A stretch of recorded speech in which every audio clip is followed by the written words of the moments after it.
Hey guys, welcome to week 3 of Relentless Life, Faith, Family, Finance. So the first week we talked about faith and what that meant to us, and the second week we talked about get to know the Ratliff Gang, and so we shared a little bit about us and as our family and our kids and kind of the core standards that we've set for our family, and challenged you guys to share with us what you guys stand for as a family. And so this week we're going to talk about freedom. And I know a lot of people be like, why are you talking about freedom? But there's so many aspects to freedom. And we just kind of want to give you a kind of an introduction to our thought about freedom. And so, Bill, will you share with us like what we're talking about when we say we're talking about freedom? You know, a lot of people think first thing they think of when they say freedom is they're thinking of financial freedom. And I mean, that's a part of it, yeah, but they don't think about the other things that hold us captive as well, you know? So it ain't only just financial freedom, but we're also talking about, our health, man, probably was our number one issue, I would say, period. Mm-hmm. And, down from, I was like 326 pounds. I seen a video came up the other day, and I was like, holy cow. I was a cow. I mean, I needed to lose weight so bad. And people's like, well, there's nothing wrong with my weight, da-da-da. I heard it 100 times. As a matter of fact, I may have said that. And the crazy thing about it is don't tell me that. I mean, when you wake up in the morning and your feet hurt, no, it's not because you're getting older. It's because you're overweight. When your knees hurt, that's not because you're getting older. That's because you're overweight. When you can't walk up things without breathing hard, your body's telling you something. I had all of these effects. I couldn't bend over and tie my shoes. And my body was telling me something. And that's the thing that you're denying your freedom. When you deny that, you're denying your freedom. When you call it like it is and say, man, I've got to lose weight because I want to be here. I have reasons to live more than I have reasons to die. And that was the thing that really snapped me out of it, was realizing that, I was on the grade level being a diabetic, I was 6. 7's it. I'm there. And, changing all this stuff about my life, changing my health was a humongous deal. It was hard. I'm not telling you freedom is not hard because you're denying yourself. You're literally denying yourself.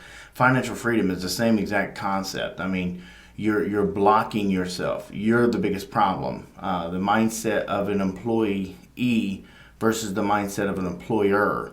You block yourself. When you think of, your cars or things like that and things that identify you, you're like, this is who I am.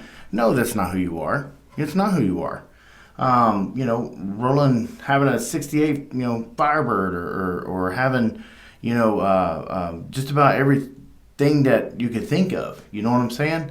And you find out at the end of the day that that's not your identity. This is not who I am. So when we talk about freedom, there's so much more to freedom. So with that said, Mel, talk about what's your angle from freedom.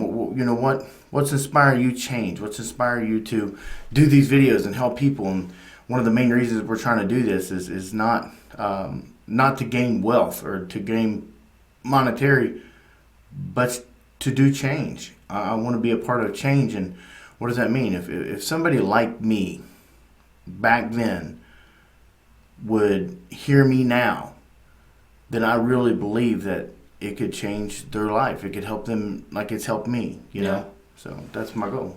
I think for me, like, it's crazy. So, Bill and I, like, end of July, we were like, we need to get change. We've got to make some crazy changes in our life. And not just physical, spiritual, financial. Like, so we're looking at all these aspects of our life and going, what do I need to do to change in these areas? And making that commitment to say, this is what I'm doing. This is how we're going to get there. It's a process, because change, anytime you try to change something, it's a process. But we keep going. And so one of the things for me, and I've said this for years, is that I wanted to be a generation changer. And what I mean by that is looking at the things that have affected my family on both sides of my family, and looking at that and saying, we have some really good, strong roots in our family, but at the same time, I feel like health needs to be an area that is changed in our family. Financial is somewhere that needs to change. And looking at, we've looked at both sides of our families. And so I wanted to be a generational changer. I wanted to be or teach my kids that you can do this. You can be healthy. You can eat healthy foods. You can make good financial decisions. You can accomplish goals if you set them out to. And I think the biggest thing for me in the last, since August has been kind of my mindset. And so I feel like I'm getting freedom in my mindset because probably just my personality, but I'm a very analytical person, so I tend to look at things not necessarily always negatively, but I'm going to look at it very critically. Like, okay, if this is this, and this is this, and this is... So I'm like doing all the outcomes, and, sometimes I lose the gusto of saying, let's do it, because I'm like, well, if we do it, this will happen, and this will happen, this will happen, this will happen. And so I would say, like, my mindset has been my biggest struggle because it's blocked so many areas of my life because of being so, like, afraid to jump out and do something or afraid to do this because this will happen. But so since August, I'm like, no, I'm going to change the way I think. Now, there's days that I'm like, okay, my brain is on overwhelmed and I'm going to break down here. But it's just that moment of just taking a deep breath and saying, okay, and you keep going. So, I think if you're trying to do any type of change, you're going to have to, or try and change equals freedom. And so when you're trying to get that change, to get that freedom, it's a journey. But I think you have to start with your mindset, because you could say I'm trying to find freedom and you're still trying to do the same thing over and over and over again, but then you're not really changing anything about your life. So it's kind of like Chinese insanity. And I think that a good example of that is my weight. Since I've had my hysterectomy in 2009, I gained 100 pounds. I mean, that's crazy. And so I kind of got in that mindset of I can't lose weight, my hormones this, I can't do this, I can't do this, I can't do this. And then finally just making that decision of, no, I'm going to change my mindset about how to lose weight. I can lose weight even though I'm going through menopause.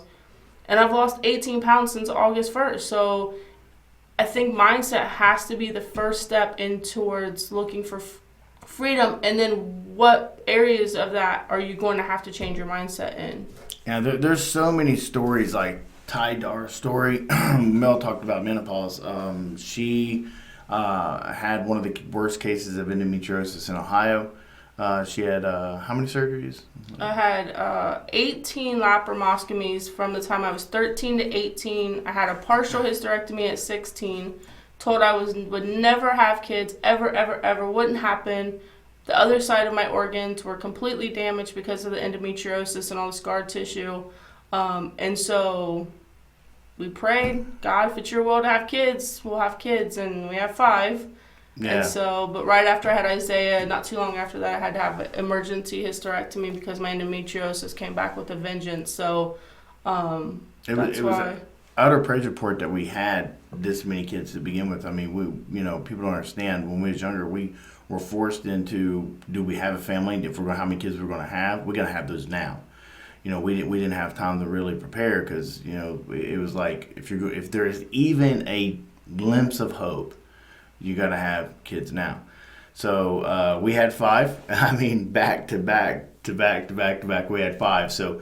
And one's in heaven. We did have a miscarriage during that time. And as soon as all that was done, like it was just God's will. It's like as soon as all that was done, Mel had to have the surgery to remove all the rest of her reproductive, system there. So, and it's been a challenge. I mean, it's been a challenge, and I think that's cool thing is with your age, you can relate to people that are even going through menopause now and they've almost kind of given up. Like, I can't even do this. Well, you're doing it. I mean, you've lost like 20 pounds. So you're definitely doing it. Yeah. And it had to be my mindset that changed, because before I'd be like, I can't do this. I got all these things working against me. Now, don't get me wrong. It's hard. It ain't easy. When you lose ounces, you're like, yes. I mean, real quick, how much did we spend? I knew you calculated it like every year. Mel's a guy, she does accounting by trade.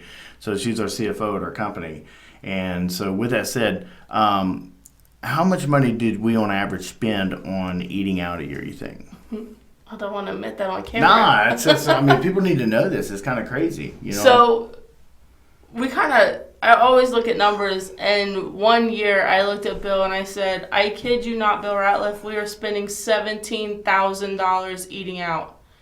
And I was like, that has to change. Now, this was a couple years ago, and things have completely changed since then. But yeah, $17,000 eating out because of the convenience of being busy with kids in sports, kids that are training 5 or 6 days a week, and we're running here, running there. And I was like, something's got to give, because I keep saying, and the kids always joke, but I always say, like, eating out affects your health and your wealth. And so for me, that's a mindset, because it's so easy after working all day and coming home and kids in sports and stuff like that. It's so easy to say, let's just order something.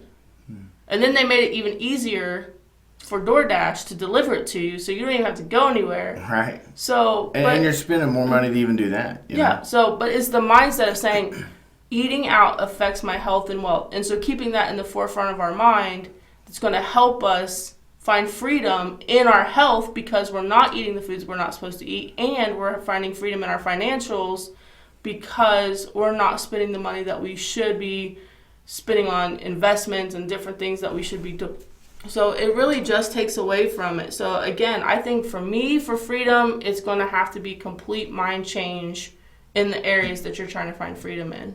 100%. Some require paradigm shifts, and that stinks. You know, a paradigm shift is probably one of the best examples that hit me and changing the way that I was going to live my life. See, in the areas that I grew up in growing up, people were...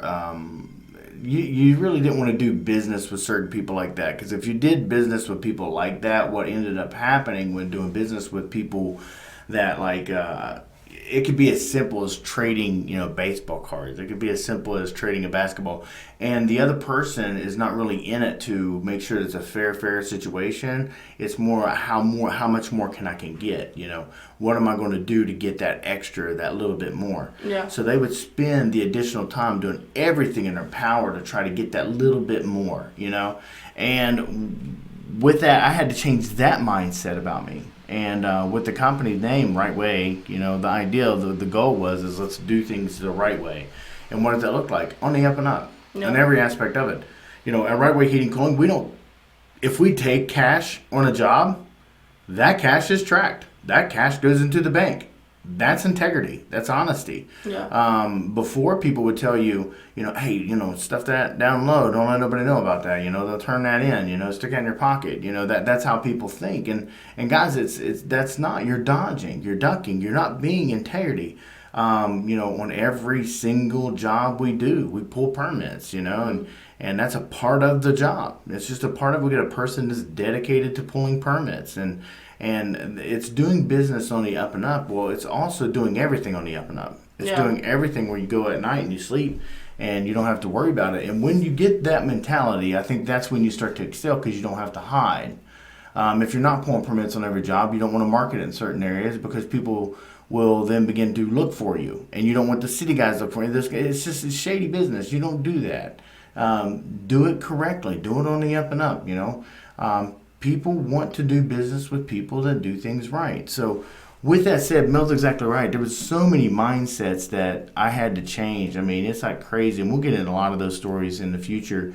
But when you're talking about losing weight, when you're talking about financial freedom, when you talk about growing closer to God, there's a big mindset. Yeah.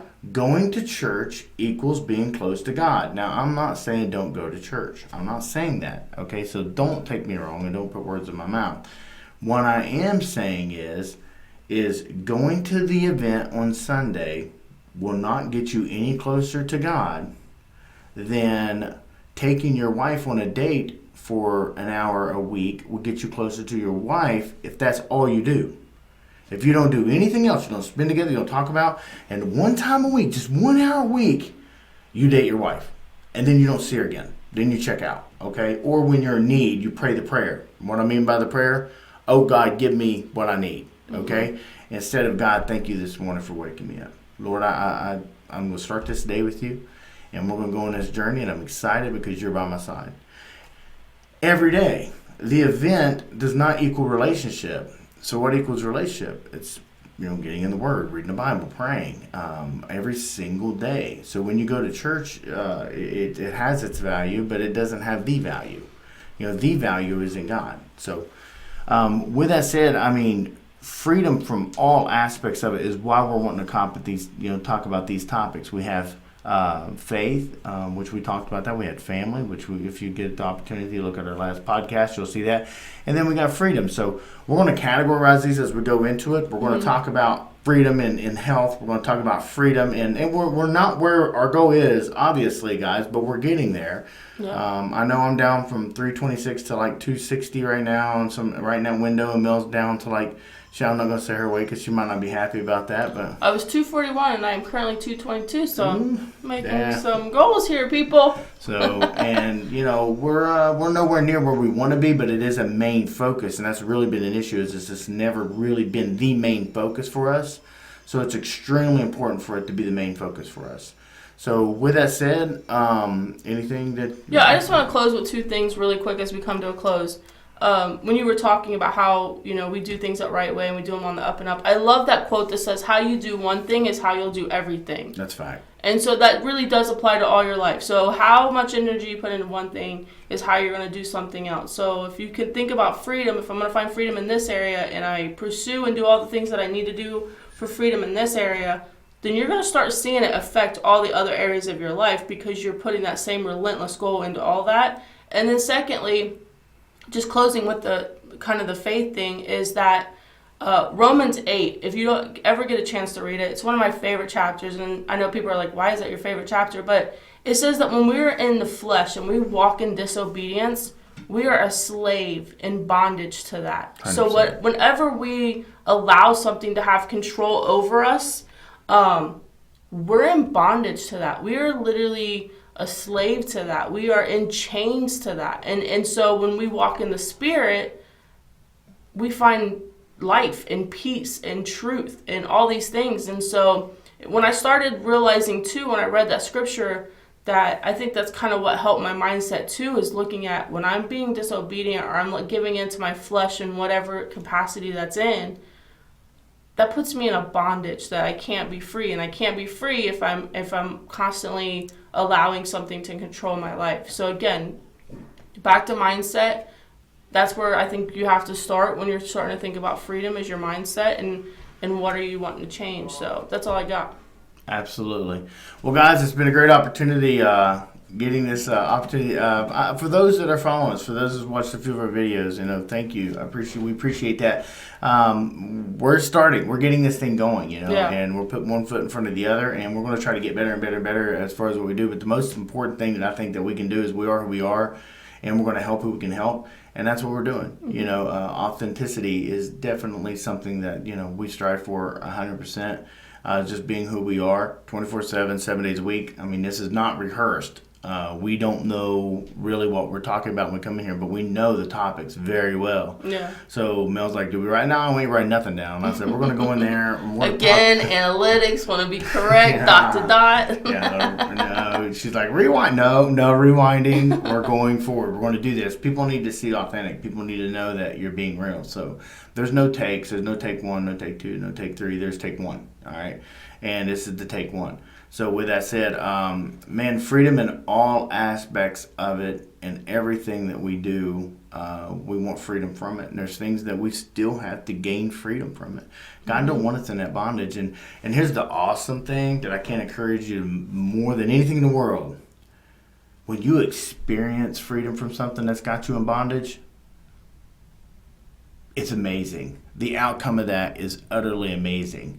So with that said, man, freedom, you understand why God wants us to be free. Mm-hmm. You get it. I fully get it. So. Well, it carries on into, like I said in the beginning, generations. So you find freedom and you start making those changes and those mindsets and that transformation, it just carries on into your generation, and each generation will keep getting better and better and better and better. So it all ties together. I know it sounds like it's all over the place, but it all kind of ties together. So 100%.